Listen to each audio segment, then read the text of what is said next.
Welcome to the JP8Report. This is James Pierce with the JP8Report with a 2026 election interview with Bell County Justice of the Peace candidate for Precinct 2, Michael Tice. And before we get started, don't forget, please, if you're watching the podcast, click that follow button and then give us a like on there. And then please share it so Mr. Tice can get the word out about his campaign. All right? And thank y'all very much. And Mike, it's good. You go by Mike? Whatever you want to call me. Okay. Well, welcome to the podcast. Just relax. You got water. Ready to go. Ready to go? Let me move my chair just a little bit. It's rubbing. Here we go. So, tell everyone about Michael Tice. Yeah, so my name is Michael Tice. I am a candidate for Justice of the Peace in Precinct 2. I former state trooper. I spent the last 10 years as a state trooper. Prior to that, I was in the Army. I did 8 years total, 6 active and 2 in the Guard. I was a two-time combat veteran. I did a tour in Iraq and in Afghanistan. And then prior to that, I'm originally from Marble Falls, Texas. And then my wife is a second grade teacher here in Salado, or there in Salado. One of the best, not gonna lie. She's almost won Teacher of the Year both this last year. Hopefully she'll get it this year. So definitely a rock star there. But we've got 4 kids, a 7-year-old, a twin 4-year-old, and a 2-year-old. So definitely a busy time there, but lovely. And I coach all the different sports, the youth sports that you got there. And, I pour into our community as much as I can. Okay. So, you do anything for fun? Well, not as much anymore because it's campaign season, but I'm an avid hunter. I'm an avid fisherman, outdoor stuff.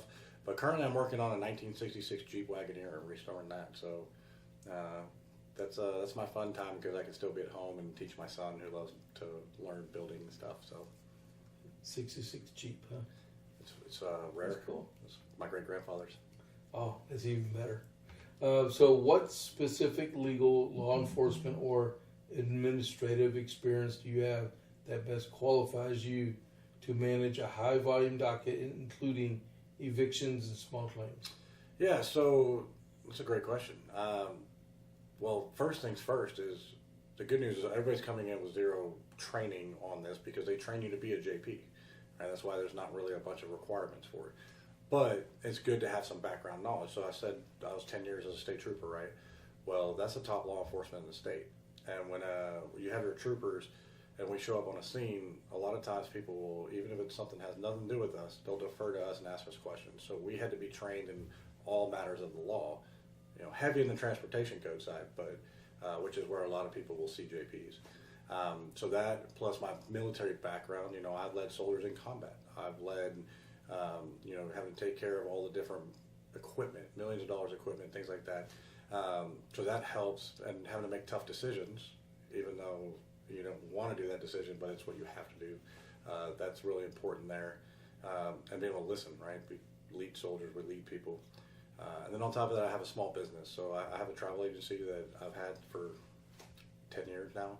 And throughout that process of growing it, building up a company with people and managing them, plus handling all the different aspects of trips and being able to take care of multiple different things at one time to make sure that if somebody's got that hard rock to lean on, I think is really important for your candidate, because you definitely want somebody that you can pick up the phone and call and be like, hey, how's it going? I'm a normal person, and that's how I've lived my entire life.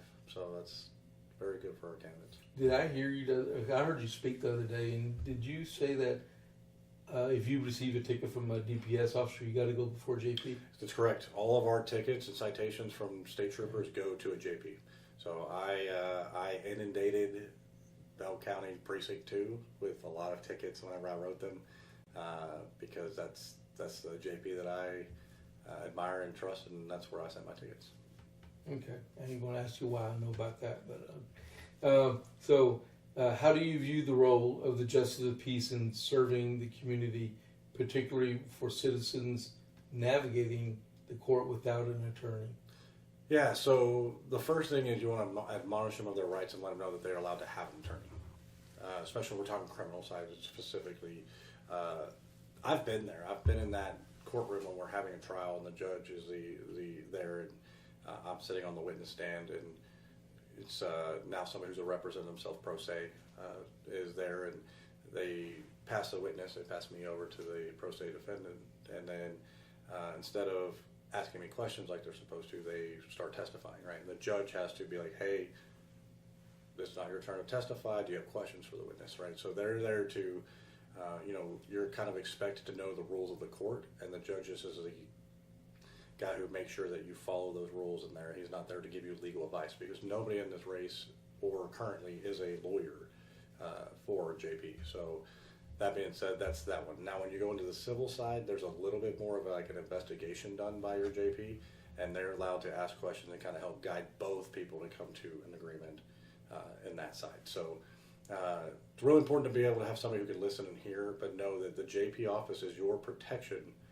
as for your Fourth and Fifth Amendment rights right off the bat, because that's where the warrants come from. And so those are things in there that have to be taken care of, and that's your first protection as your average citizen. Okay. How would you ensure fairness and impartiality when deciding civil cases up to $20,000? Yeah, so here recently they just raised that up to $20,000, and that's big because obviously inflation and things like that. But it gives a little more lighten of the court of the caseload on the higher courts. But one of the things is you got to listen. You've got to listen and know facts. Facts are very important things, and your requirements for civil side are not as high as they are for criminal side. So that's really important to know that. But at the same time, you've got to listen to both sides, because there's yours, mine, and the truth, right? And that's where you want to find that truth in there, and that's important. So people like their candidates based on their knowledge of them and knowing, my reputation is that I'm an honest, hardworking person that will listen and be there to help anybody. But I also follow the rules, and I know the laws, and I know the rules that I'm supposed to follow. Okay. With the growing population in Bell County, landlord-tenant disputes are increasing. What is your approach to handling these cases fairly to both parties? Yeah, so that one's an interesting one, because you have the landlords are running a business, right? That one can almost be black and white of, did you pay your rent or did you not, for that side of it, when we're talking evictions and things like that. Landlords don't want to kick people out. They want people to pay their bills and go through it. So when you hit that point, hopefully they've already done a lot of talking and trying to come to an agreement.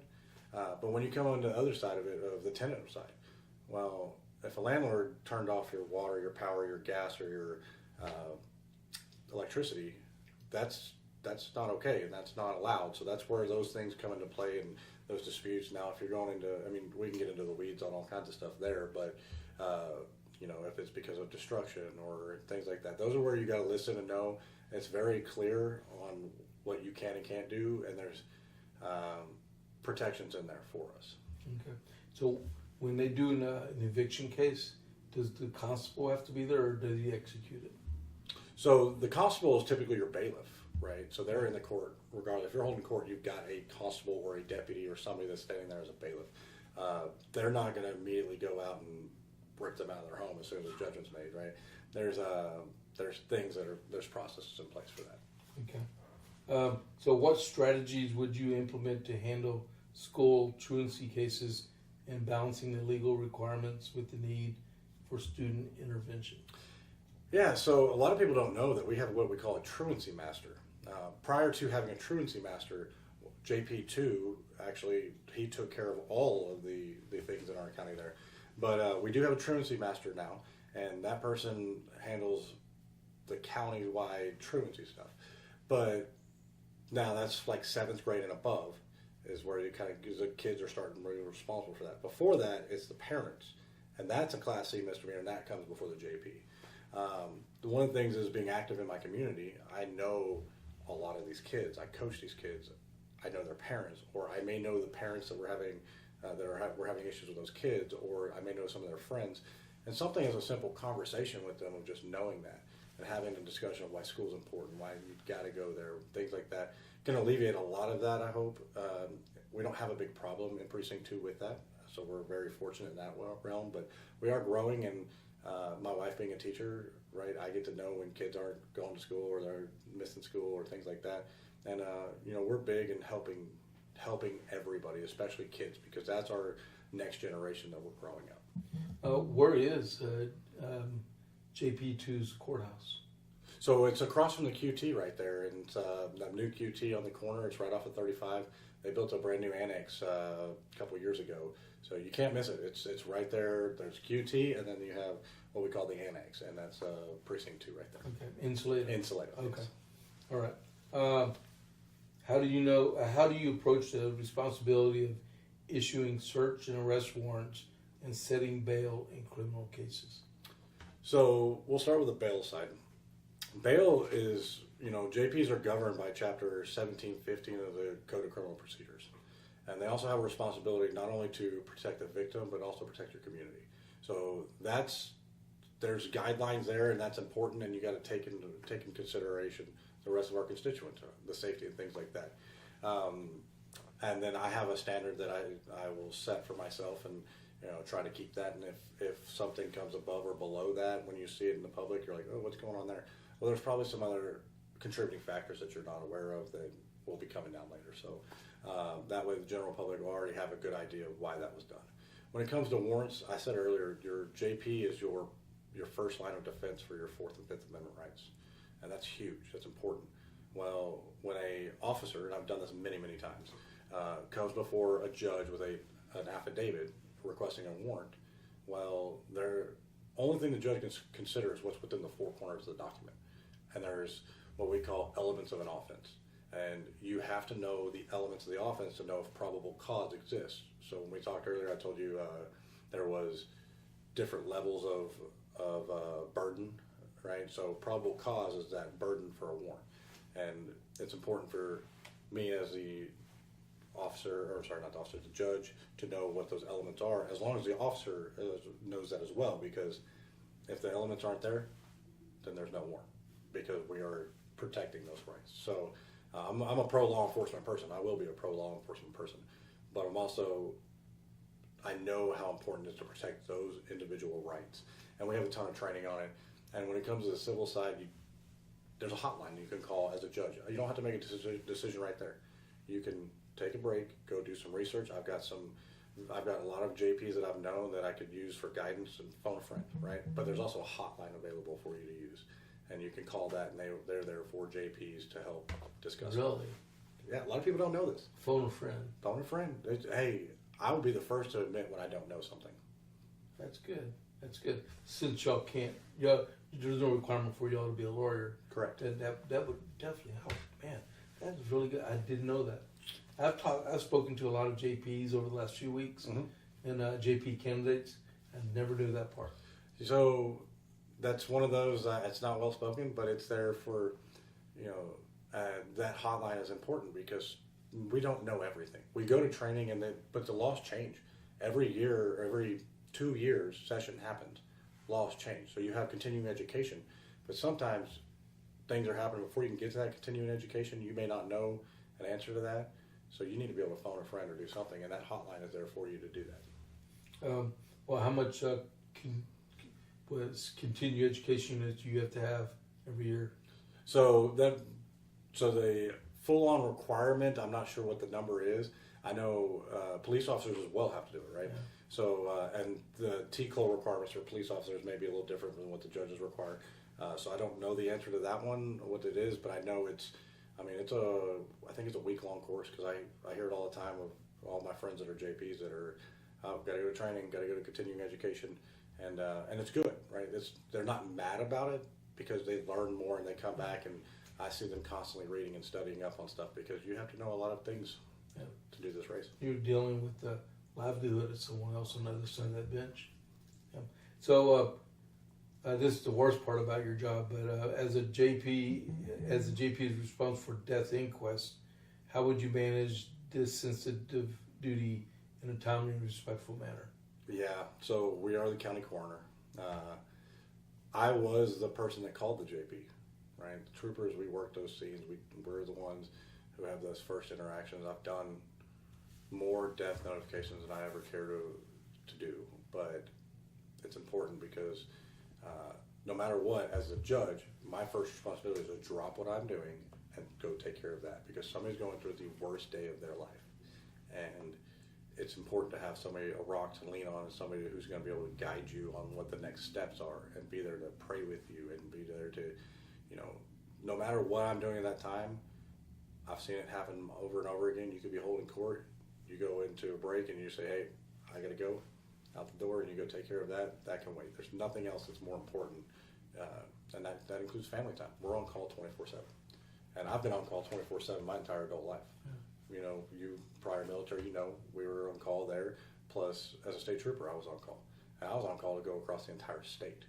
So, I got called down to Hurricane Katrina, got called down to another hurricane. I got down to the border, things like that. So I know when it's time to drop. You drop what you're doing and you go handle that, and that's something that you need somebody not only that can guide you through the process, because there's a lot of questions in there, but also that phone number is there for them to call, and they always have my personal phone number to call me, so that they can, whether it be they just need something to pray with them, they need to talk about it, or they want to know what's going on. That's very important to me. Okay. And then how would you collaborate with local law enforcement and mental health professionals to handle cases involving mental health issues? Yeah, so another continuing education for officers is required is mental health training. But a lot of people don't know is that we actually have most of our local and county offices have mental health officers. But in the realm of the JP, we're talking about emergency detention orders. So, or EODs or EDOs, however they want to call them. And so that's important for somebody may be going through a crisis and they don't need to go to jail. They need to be protected, right? And that's what that's for, and that's where you come to a judge to ask for emergency order of detention. And that's not because, they did something bad and we need to just get rid of them somewhere. It's they're going through a crisis, and it's important to work with those local officers and work with the JP to get them into a hospital facility so that they can be taken care of, because the person is just as important as protecting the officers as well. And so there's a huge epidemic going on right now, and it's important to not only be trained in it, have the knowledge of it, but also know what you're allowed to do legally to protect that person, because there's a lot of times it used to be they get just thrown in jail, and maybe they don't need to be in jail, they need to be somewhere else. So that's huge, and that's knowledge based, and I'm a pro law enforcement person, and I work closely with all of those. Well, given the high stakes local nature of your office, what steps would you take to ensure public trust in the integrity of your court? So, and we said this earlier, and I told you previously, my reputation, and if you ask anybody, is I'm the hardest working person and I'm the most honest person. And I'm the kind of person that you can pick up the phone and call and say, hey, what's going on? And my phone number's out there for everybody. It always has been. And I love talking to people. I mean, if you've seen some of my candidate forums, I probably talk longer than everybody else.